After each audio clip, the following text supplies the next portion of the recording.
ये 6 महीने पहले का वाक़या है। मेरा ताल्लुक़ पाकिस्तान के लाहौर से था। आजकल सर्दियों के दिन थे। दिसंबर की ठंड ने हर किसी को अपने लपेट में रख रखा था। मैं नीचे तबके से ताल्लुक़ रखता था। मेरे घर में मेरे अलावा मेरी माँ और बाप और मेरी एक लौती बहन थी। मैं एक सरकारी नौकरी किया करता था। मेरी बहन की अभी कुछ दिन पहले ही मंगनी हुई थी और इसी वजह से मैं पार्ट टाइम वर्क करने के लिए सोच रहा था। एक दिन मैं जॉब को ढूंढने के लिए निकला तो लाहौर के बड़े से मॉल में मुझे नौकरी पर रख लिया था। मुझे 6 बजे से 12 बजे तक वहाँ पर काम करना था और तनख्वाह अच्छी मिल रही थी। उसमें से मैं अपनी बहन की शादी बहुत आसानी से कर सकता था। मैंने काम पर जाना शुरू कर दिया था। मॉल में एक बहुत बड़ी दुकान थी जिसका मालिक बहुत ही अच्छा था। मुझे यहाँ पर आए 6 महीने हो गए थे, लेकिन मैं हैरान था कि उसकी दुकान पर पिछले महीनों से कोई कस्टमर नहीं आया था। लेकिन उसके बावजूद मेरा मालिक तो माला माल था। उसे हर महीने लाखों रुपये मिल रहे थे और मैं हैरान रह जाता था कि उसके पास इतने पैसे आते कहाँ से है। हमें तनख्वाह भी हमारे वक्त पर मिल जाती थी, इसलिए कोई इस बात पर ज़्यादा ध्यान नहीं देता था। लेकिन पिछले महीने से भी कुछ मैंने ऐसा देखा था जिसने देखने के बाद मैं हैरान हो गया था और फिर मुझे जानने की इच्छा बढ़ गई थी। मुझे हैरत होती थी कि मालिक ऐसा क्या करते हैं जो इतना पैसा कमा रहे हैं। एक दिन जानने की इच्छा हुई। फिर मैं मगरिब से पहले ही दुकान पर आ गया था और मालिक के पूछने पर कहा कि आज नौकरी से जल्दी आ गया था तो सोचा कि दुकान पर आ जाऊँ। मालिक ने सर हिलाया और वहाँ से चला गया, जबकि मैं अब देखना चाहता था कि आखिर यहाँ पर होता क्या है। मैं मगरिब का इंतज़ार करने लगा क्योंकि मुझे यकीन था कि यहाँ पर कुछ न कुछ गैर कानूनी ज़रूर होता है, वरना तो ऐसे किसी के पास लाखों रुपये नहीं आ जाते। मैंने सोचा और काम में लग गया था। कुछ ही देर के बाद मैंने पूरी दुकान का जायज़ा लिया, लेकिन वहाँ पर मुझे कहीं भी गलत हरकत का संदेशा न हुआ। मैं परेशान हो गया कि ऐसा कैसे हो सकता है। भला मैं सारी रात दुकान पर ही रहा, लेकिन वहाँ पर मुझे कोई भी गैर कानूनी काम नज़र नहीं आया था। ना ही कोई दुकान के अंदर कोई गया और ना ही दुकान के अंदर आया था। वैसे तो मैं 12 बजे चला जाता था, लेकिन आज मैं देर तक रुका रहा था। मालिक मुझे देखकर हैरान रह गए थे कि आज तुम घर पर क्यों नहीं गए हो, अब तक यहाँ पर क्या कर रहे हो। पहले तो मालिक की बात सुनकर मैं परेशान हो गया कि क्या जवाब दूँ, लेकिन फिर मैंने खुद पर काबू पाते हुए मालिक के पूछने पर मैंने कहा कि आज घर पर कोई नहीं है, अम्मी अब्बू गांव गए हैं तो घर जाकर अकेला क्या करूँगा, इसलिए यहीं पर रुक गया हूँ। मेरी बात सुनकर मालिक चुप हो गए और कहने लगे, ठीक है, आज रात तुम दुकान पर ही रुक जाओ। और मालिक वहाँ से चले गए। मैंने सारी रात दुकान का जायज़ा लिया और हर चीज़ को मैंने देखा, लेकिन मुझे वहाँ पर कुछ भी गलत महसूस नहीं हुआ। मुझे काफ़ी मायूसी मिली कि मुझे तो ऐसा लगता था कि यहाँ पर कुछ ना कुछ ज़रूर गलत होता होगा, तभी तो मेरे मालिक की दुकान पर एक भी ग्राहक नहीं आता। उसके बाद भी वे माला माल हो रहे हैं। अगली सुबह मैं रोज़ के मुताबिक काम पर आया, लेकिन मैंने अपने दिमाग से बात निकाल दी थी, क्योंकि जब मैं पूरी रात यहाँ पर तफ्तीश करने के बाद मुझे कुछ न मिला तो भला अब क्या मिलना था। काम अभी वैसे ही था, लेकिन आज अचानक से मेरी आंखों ने कुछ ऐसा देखा जिसे देखकर मुझे हैरत का झटका लग गया था। आज फिर मैं मगरिब से पहले वहाँ पर आ गया था और मगरिब के वक्त मैंने वहाँ पर एक औरत को देखा था जिसकी उम्र 35 साल थी और दुकान का एक आदमी उस औरत को अपनी दुकान का सबसे अच्छा जोड़ा दिखा रहा था। उस जोड़े को देखकर मेरी आंखें फट गई थी, क्योंकि मालिक ने वह जोड़ा निकाल कर एक लड़की को दिया और उसने बड़ी ही अच्छे से उस जोड़े को पैक कर दिया। लेकिन असल झटका तो मुझे तब लगा जब मालिक ने उस औरत से पैसे नहीं लिए। मैं हैरान और परेशान होकर सब कुछ देख रहा था। मालिक ने वे 20,000 का सूट उस औरत को मुफ्त में दे दिया था। मेरे मालिक अच्छे दिल के थे, मगर इतने भी अच्छे नहीं थे कि वे 20,000 का सूट फ्री में ही दे देते। मेरे दिमाग ने अपने घोड़े चलाए और वे औरत सूट लेकर जा चुकी थी। अगले दिन मैंने काम पर आते ही उस लड़के को बुलाया जिसने सूट सेट किया था। मैंने उससे पूछा कि मालिक ने वो सूट औरत को मुफ्त में कैसे दे दिया, तो उस आदमी ने कहा कि उसे तो यह नहीं पता था कि उसने ये सूट उसे मुफ्त में क्यों दिया है, लेकिन औरत हर रोज़ मगरिब के बाद आती है और मालिक उसकी पसंद का सबसे महंगा सूट उसे दे देता है। उसे औरत को रोज़ आने वाली बात से मैं हैरान रह गया था। भला ऐसा कैसे हो सकता था कि अगली रोज़ मैं सोच लिया था कि मैं पता करूँगा कि आखिर माजरा क्या है। आज भी वह औरत मगरिब के वक्त पर आई तो मैं वहाँ जान पूछकर वहाँ से लड़कों को हटा दिया और खुद उस औरत के पास चला गया था। उस औरत ने कहा कि आज का मुझे सबसे अच्छा और महंगा सूट चाहिए। मैंने वैसा ही किया और जो नया माल आया था उसमें से सबसे खूबसूरत सूट उसे दिखाया। सूट देखकर उस औरत के चेहरे पर खुशी आ गई और एक चमक आ गई थी। मैं हैरान हो गया था लेकिन अपने काम में मसरूफ़ था। उसने कहा कि अपने मालिक को बुलाओ, तो मैंने मालिक को बुलाया तो उसने उस सूट को दिखाया। तो मालिक ने मुझसे कहा कि सूट को पैक कर दो। ये सूट आज का सबसे ख़ास और खूबसूरत सूट था जिसकी कीमत कम से कम 50,000 रुपये थी। मैंने वो सूट पैक किया और उस औरत को दे दिया जबकि वह मालिक से कुछ भी कह रही थी। मुझे उसकी बात सुनाई तो नहीं दे रही थी लेकिन ऐसा लग रहा था कि जैसे वो दोनों कोई बात ज़रूर कर रहे हो। मुझे अफसोस हुआ कि भला ये सब क्या चल रहा है और वह औरत सूट लेकर जा चुकी थी और मैं आज भी उसका राज नहीं जान पाया था। अगले दिन मैं काफ़ी देर तक इंतज़ार करता रहा लेकिन आज वह औरत नहीं आई थी। मैंने काफ़ी देर इंतज़ार किया लेकिन जब औरत नहीं आई तो मैंने सोचा कि सीधा मालिक से पूछता हूँ कि वह औरत क्यों नहीं आई है। तो मैं मालिक से मुस्कुराने लगे और कहने लगे कि तुम्हें इस मामले में पढ़ने की कोई ज़रूरत नहीं है। अगर तुम इस मामले में पड़ गए तो तुमसे इसमें सारे जो काम करने पड़ते हैं वे तुमसे नहीं होंगे। और मालिक ये बात कहकर वहाँ से चले गए। लेकिन मैं सोच में पड़ गया, ऐसा कौन सा काम है जो मैं नहीं कर सकता। और मालिक वे काम करके इतने पैसे कमा रहे थे, मुझे भी पैसे चाहिए थे और मैं भी अपनी बहन का घर बसाना चाहता था, तो मुझे भी एक काम ज़रूर करना था। फिर मैंने ठान लिया था कि मैं मालिक से ज़रूर पता कर रहूँगा कि ऐसा कौन सा काम करते हैं जो मुझसे नहीं होगा। उसी दिन तो मालिक चले गए थे लेकिन मैंने फ़ैसला कर लिया था कि अगले दिन जब मालिक दुकान पर आएंगे तो मैं उनसे ज़रूर पूछूंगा कि वे ऐसा क्या करते हैं। अगले दिन मालिक दुकान पर आए और मैंने उनसे पूछा कि ऐसा कौन सा काम है जो मैं नहीं कर सकता। उन्होंने मुझे बताने से साफ मना कर दिया और मुझे उनकी ये बात बहुत अजीब सी लगी कि वे मुझे काम के बारे में क्यों नहीं बता रहे हैं। लेकिन मैंने ठान लिया था। अब मैंने सोचा कि जब मालिक यहाँ से निकलेंगे तो मैं उनका पीछा करूँगा। प्लान के मुताबिक मैंने मालिक के निकलते ही उनका पीछा कर दिया। लेकिन जैसे ही मैं मालिक का पीछा करने के लिए आगे बढ़ा, दुकान के और लड़कों ने मुझे रोक लिया और कहने लगे कि तुम कहाँ जा रहे हो, यहाँ से अकेले नहीं जाना है। मालिक ने सख्त मना किया है और मुझे उनकी बात माननी पड़ी क्योंकि मुझे ही नौकरी नहीं छुड़वानी थी। लेकिन मैंने फ़ैसला कर लिया था कि एक दिन छुट्टी लेकर मैं काम ज़रूर करूँगा। और एक बात बहुत अजीब थी, जब मैं घर पर आता था तो मेरी बहन बहुत ज़्यादा खुश रहती थी और उसके पास पैसे भी बहुत ज़्यादा होने लगे थे। और आज जैसे ही मैं घर पर आया तो मेरी बहन ने कहा, लो भाई ये मैं आपके लिए लेकर आई हूँ। उसने एक महंगा सा तोहफ़ा मुझे दिया था जिसकी कीमत लगभग 10,000 थी।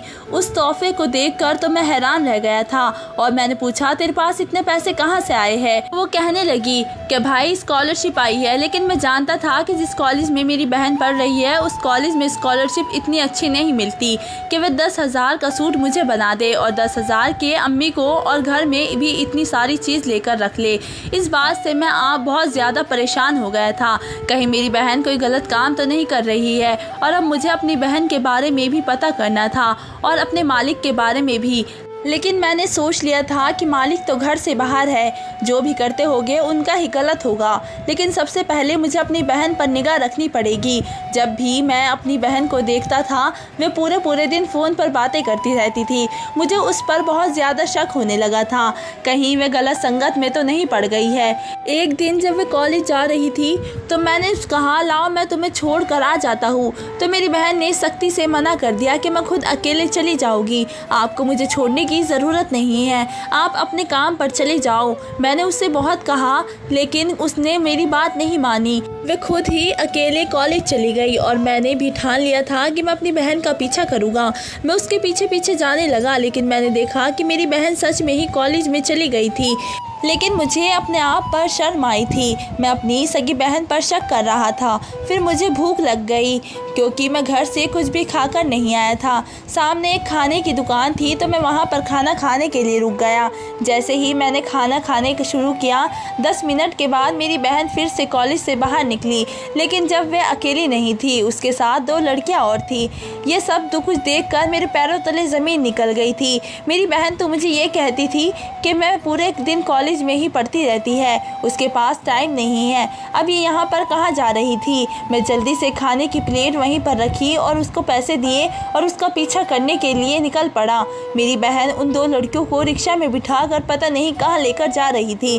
मैंने रिक्शा का पीछा करना शुरू कर दिया। थोड़ी सी दूर चलने के बाद उन्होंने भी रिक्शा एक जंगल में रुका दी और मैं भी रिक्शा से उतर गया।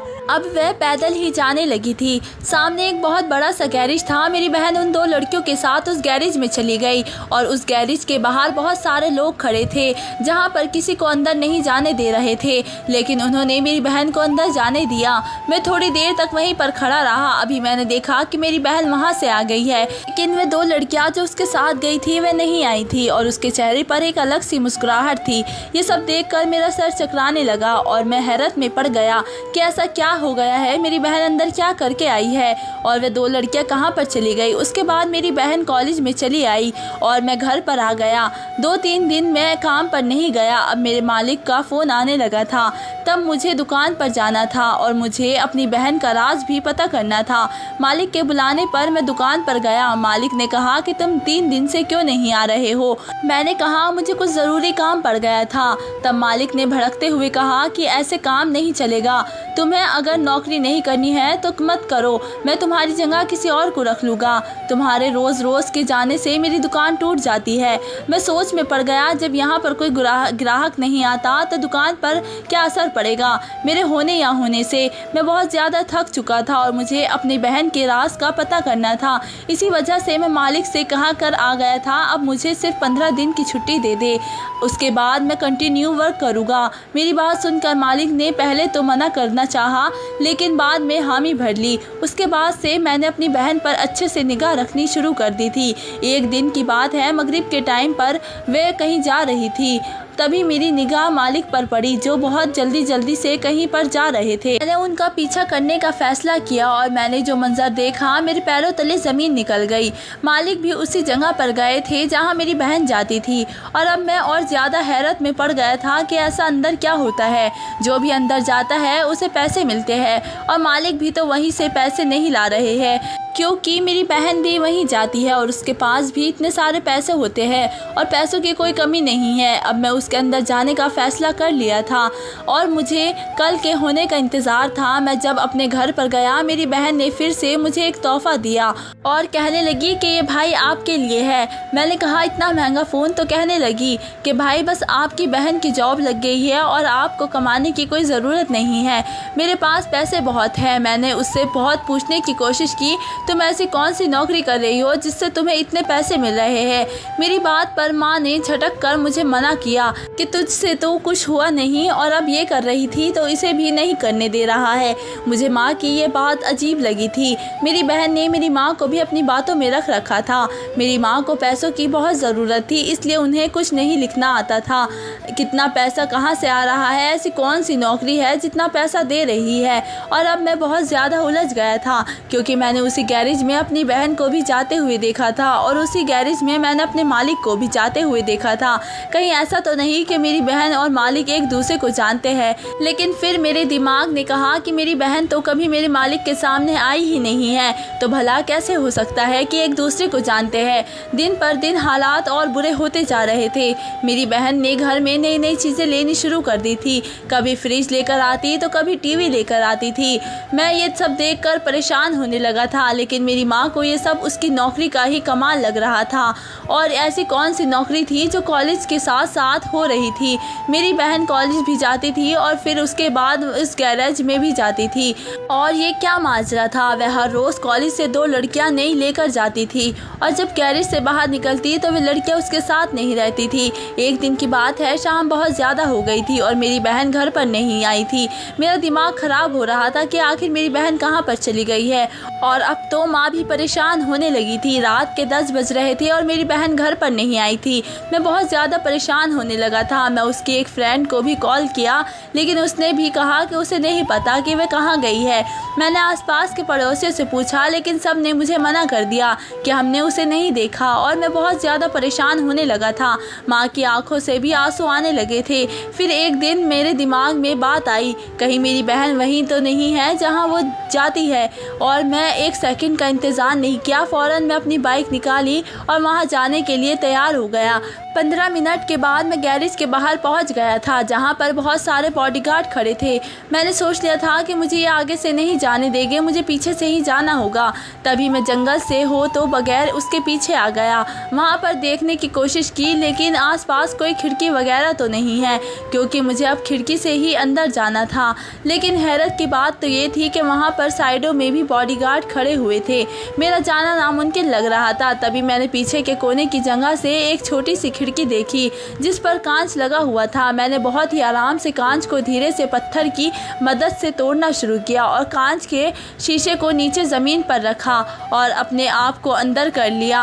अंदर का मंजर देखकर तो मेरी चीख निकल गई। वहाँ पर मेरी बहन थी, जो बहुत ही ज़्यादा रो रही थी, चिल्ला रही थी कि मेरे साथ ऐसा बिल्कुल मत करो, मैंने वफादारी से तुम्हारा काम किया है, तुम मुझे धोखा नहीं दे सकते हो। वे बहुत ज़्यादा रोकर चिल्ला रही थी और माफ़ी मांग रही थी, और वे जिस शख्स से माफ़ी मांग रही थी वे मेरे मालिक थे।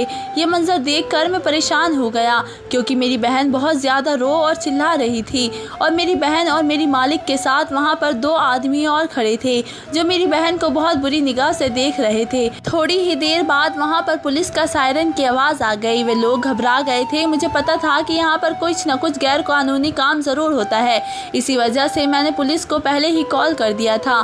थोड़ी ही देर बाद पुलिस भी अंदर आ गई थी, और पुलिस को देखकर वे लोग भागने लगे थे, लेकिन पुलिस ने सबको पकड़ लिया। जैसे ही पुलिस अंदर आई तो मैं भी अपनी बहन का हाथ पकड़कर खड़ा हो गया। मुझे मेरी बहन देखकर सदमे में आ गई थी और रोने भी लगी थी, और आकर मेरे गले लग गई कि भाई मुझे बचा लो। तब मैंने अपनी बहन से कहा कि आखिर ऐसा क्या हुआ और तुम रो क्यों रही हो, और तुम यहाँ पर क्या कर रही हो। मेरी बात सुनकर मेरी बहन ने कहा कि भाई मुझे माफ़ कर दो, मैंने बहुत गलत काम किया है, और आज मेरा क्या हुआ है कि बस सामने आ रहा है।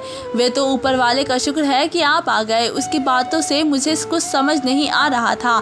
तब मैंने कहा कि मुझे पूरी बात बताओ, तो उसने बतानी शुरू की। वहाँ पर मेरा मालिक भी मौजूद था। तब मेरी बहन ने कहा कि भाई आप अक्सर पूछते थे ना कि इतने सारे पैसे कहाँ से आते हैं, तो मैं यहाँ से वो पैसे लेकर जाती थी, और मुझे पैसे देने वाला और कोई नहीं, आपका ये मालिक था। एक दिन की बात है कि मैं आपके लिए दुकान पर खाना लेकर आई थी आपके लिए। तभी मैंने वहाँ पर एक खूबसूरत सा सूट देखा था, और मैं उस सूट को छूने लगी, देखने लगी। तभी ये मालिक मेरे पास आया और कहने लगा कि तुम्हें भी ये सूट चाहिए। तो मैंने कहा कि किसे बुरा लगता है अच्छा पहनना। तब उसने कहा कि मेरे पास एक डील है, तुम अगर वे काम करोगे तो तुम्हारे पास भी बहुत सारे पैसे होंगे और बहुत सारी चीज़ें होगी और आराम होगा, सुकून होगा। मैंने पूछा कि ऐसा मुझे क्या करना पड़ेगा। तब मालिक ने मुझे काम बताया कि तुम कॉलेज जाती हो, तुम्हें सिर्फ वहाँ से सिर्फ 2 लड़कियाँ रोज़ लेकर आनी पड़ेगी। फिर मैंने पूछा कि आखिर क्यों 2 लड़कियाँ क्यों लेकर आनी पड़ेगी। तो उसने कहा कि ये मैं तुम्हें बाद में बता दूंगा, पहले 2 लड़कियों को लेकर आओ। अगले दिन मैंने वैसा ही किया, 2 लड़कियों को बातों में फंसाया और अपने साथ लेकर आ गई। जैसे ही मैं उन 2 लड़कियों को गैराज में लेकर आई तो वहाँ पर कुछ लोग मौजूद थे, और मालिक ने उन लड़कियों को उन 2 आदमियों के साथ भेज दिया था।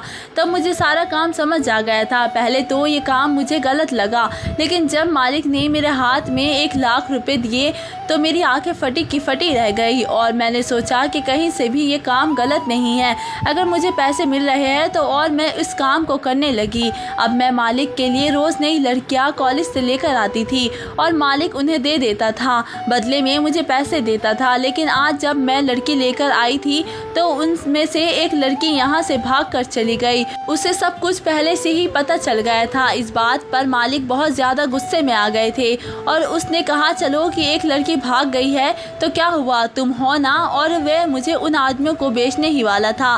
तभी आप आ गए। भाई मैंने बहुत ही गलत काम किया है आज। अब मैं उस लड़की की जगह पर आए तो मुझे समझ में आया कि मैं कितना गलत काम कर रही थी। सिर्फ अपने सुकून के खातिर मैंने ना जाने कितनी लड़कियों की ज़िंदगी बर्बाद की है। मेरी बहन ये सब कुछ बातें बताते हुए रोती जा रही थी, लेकिन सच बात तो ये थी कि मुझे भी अपनी बहन से अब घिन आने लगी थी कि वे पैसों के लिए इतना नीचे कैसे गिर सकती थी। मैंने उसको अपने पास से अलग किया और कहा कि तुमने काम ही बहुत गलत किया है। तुम अपने सुकून के लिए तुमने मासूम लड़कियों को बेचा है। ऊपर वाला तो कभी तुम्हें माफ़ नहीं करेगा। और मैंने एक नज़र मालिक की तरफ डाली जो कि बहुत ज़्यादा गुस्से में लग रहे थे। उसे अपनी हार बर्दाश्त नहीं हो रही थी। तभी मैंने पुलिस वालों से कहा कि सबको ले जाइए। उसमें मेरी बहन भी थी। मेरी बहन ये बात सुनकर रोने लगी और कहने लगी, भाई मुझे बचा लो, मैं दोबारा एक काम नहीं करूँगी, मुझे बचा लो, मुझे पुलिस थाने नहीं जाना है। लेकिन मैं कुछ नहीं कर सका क्योंकि मुझे पता था कि मेरी बहन की गलती है और मैं हमेशा सच का ही साथ देने वाला था। जब मैं घर पर आया तो मैंने सारी बात अपनी माँ को भी बता दी। माँ को ही सारी बात पता चली तो वे भी सर पकड़ कर बैठ गई और उन्होंने भी मेरे फैसलों को सही कहा कि जो गलत करेगा उसे गलत ही मिलेगा। आज पूरे 10 साल हो चुके हैं और मुझे अपनी बहन की अभी भी बहुत याद आ रही है क्योंकि उसे इस गुनाह की सज़ा पूरे 20 साल की मिली थी क्योंकि उसने न जाने 20-30 लड़कियों को बर्बाद किया था। कभी कभी मुझे बहुत ज़्यादा रोना आता है जिस बहन के लिए मैंने उससे नौकरी को करना शुरू किया था और उस नौकरी की वजह से मेरी बहन इस गलत काम में फंसी थी। काश मुझे उस नौकरी को शुरू ही नहीं करना चाहिए था, लेकिन मैंने ये नौकरी सिर्फ अपनी बहन की शादी के लिए की थी और आज मेरी बहन सज़ा काट रही है। शादी तो उसकी नहीं हो सकी, उसके पूरे किए हुए काम उसे कहीं और ले गए हैं। तो लोगों हमेशा ध्यान रखना, कभी भी उस अपने फ़ायदे के लिए दूसरों को नुकसान मत पहुंचाना। इस कहानी से हमें ये शिक्षा मिलती है। धन्यवाद दोस्तों।